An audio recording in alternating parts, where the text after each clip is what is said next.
Thank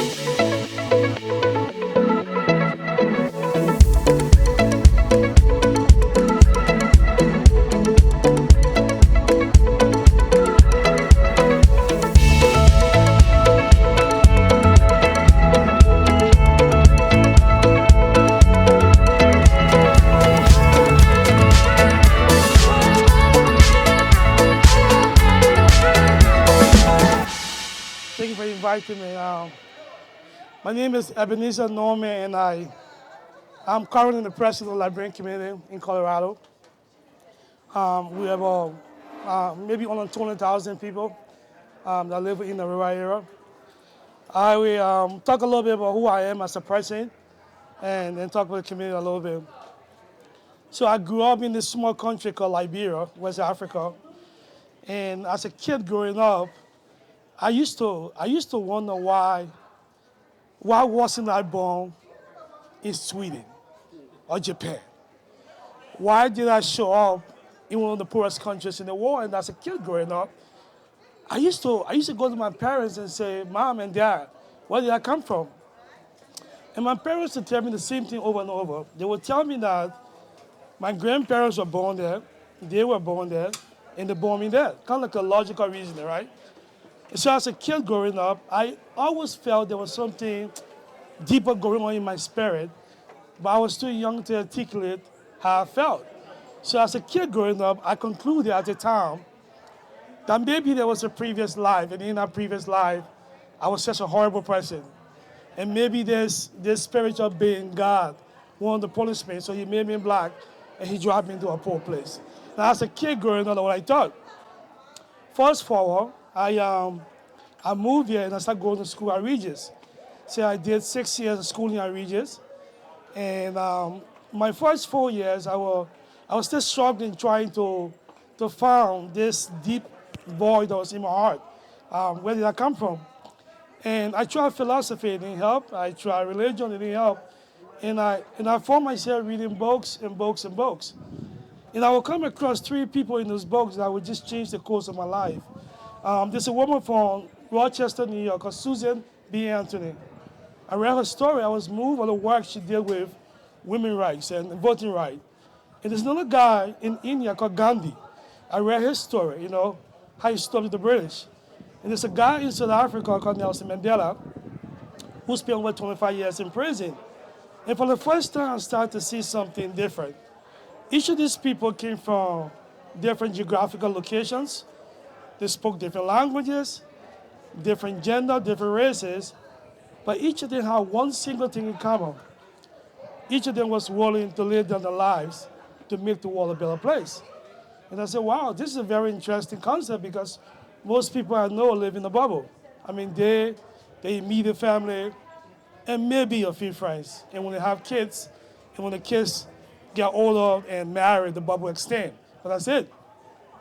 And if you think about it, with the obsession of, if we proceed, most of you guys here, this is my first time meeting you guys. So for the last 7 years, I've dedicated my life, and I go back now in the world poorest countries, and I build schools for children.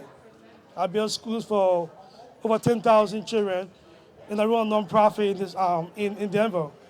And when I look back on my life now, I started to realize that if I was born anywhere else, I wouldn't have been the same guy, right? I would have been a whole different guy. And we are special. We are so special. And sometimes I think our biggest problem is we think we know how the story ends. And no one knows how the story ends, right? So I do all this work overseas, and I drive Lyft. This country, this is such a special place, man. This place is so great that the way you speak or the way you look has nothing to do with your success. You work hard, you can do anything, And I started Mayor Kaufman go, but Mr. Mayor Kaufman is a good representation of what it means to be a leader in the community. When I got inaugurated, he was there. He was the first person who came there, and he was the last person who left, right? And we had a community meeting the last time, and no one knew that he was a Republican. Everyone thought Mayor Kaufman was a Democrat. And there's this myth in the community, right? As immigrant, most of the time we vote by association, right? And my job as the president of the Liberian community is to create a space where we can hear, from the both sides, right? Because I think that up to the time I met Priscilla, I have never spoken to a Republican before in my life, right? And I, was talking about it, and I was saying that like Republicans need to do a great job, getting the community, right? Because people in our community, they just assume that Republican not for them, right?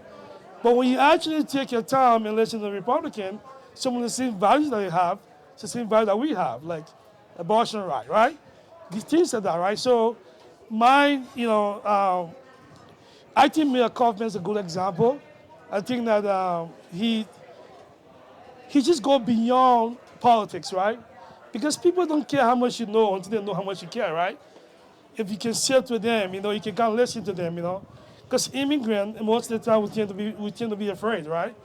But if we can get a space where people can come and talk to us, right? And that space is peaceful, I think we'll be very receptive. Thank you. Yeah. Any question for me? Yeah.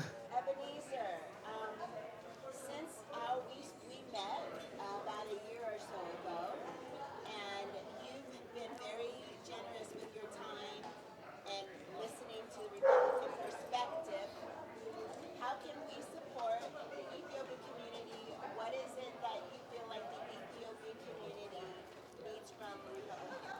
I think that the Liberian community, I think that more than anything, just getting to know the Republican community, right? Just to getting to know what are the things that the Republican believes, right? Because again, like I said, most of the things that Republican believe aligns with most of these immigrants, right? They just don't know. So just putting yourself out there and I would create a space. I would create a space for the community to get in touch with Republican, but the Republican have to make themselves available to be able to come and speak, and tell the believe what they believe. Here's the thing. I mean, a few weeks ago, we had our Independence Day, right? And I contacted all the Democrats, Jason Crow, Michael Bennett, you name it, right? And all of them was busy. Because I think that there's a level of contempt, right? They're complacent. Because in the back of the mind, immigrants want to vote for them anyway, right? So I talked to Priscilla, and we had Hadi Gandar speak. And the moment she spoke, I got all the Democrats calling my phone. So what I'm saying, though, what I'm suggesting is that I think that our community would like to hear more for Republican. Yeah. Thank you.